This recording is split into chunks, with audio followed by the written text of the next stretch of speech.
ఉపనిషత్తుల్లోనే ఉంటాయి. 108 ఉన్నాయి అవి, 108. ఇది ఆర్యన్ లిటరేచర్లో వస్తుంది మనకి. యాక్చువల్లీ ఉపనిషత్తులు 108 ఉన్నాయి.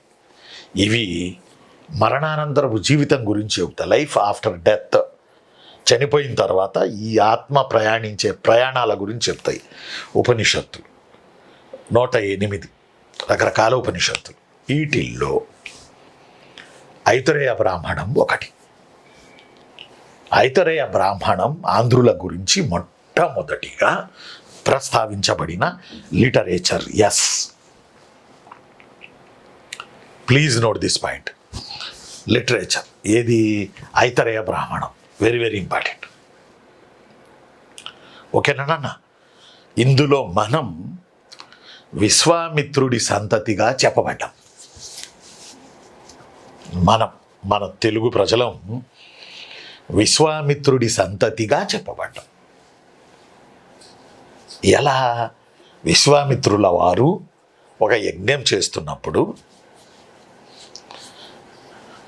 వారు ఏమంటే తన కుమారుల్ని బలి అవ్వమని అడిగారట. ఆ యజ్ఞంలో 90 మందో 99 మందో అని రాసి ఉంది.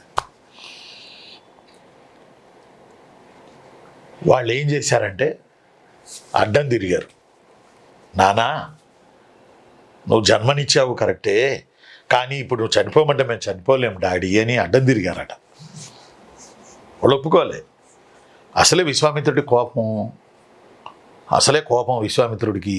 అందువల్ల ఆయన తెన్న దిక్కుకి వెళ్ళి బతకండి రా అని శపించాడట.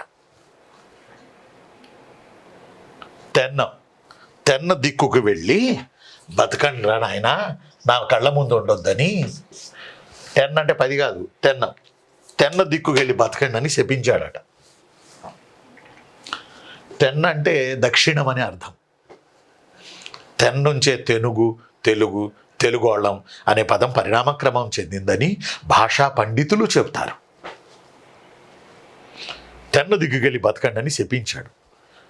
ఆ తెన్న దిక్కులోనే, ఆ దక్షిణానే దండకారణ్యం ఉంది. అదే ఒరిస్సా, ఛత్తీస్గఢ్, దెన్ ఆల్సో ఛత్తీస్గఢ్, ఒరిస్సా, మన భద్రాచలం ఏజెన్సీ, ఈ ఏరియా మొత్తం ఒరిస్సా, ఛత్తీస్గఢ్, తెలంగాణలో కొంత ప్రాంతం, ఆంధ్రాలో కొంత ప్రాంతం, తెలంగాణలో ఖమ్మం ప్రాంతం. These are all areas called as once upon a time Dandakaranya.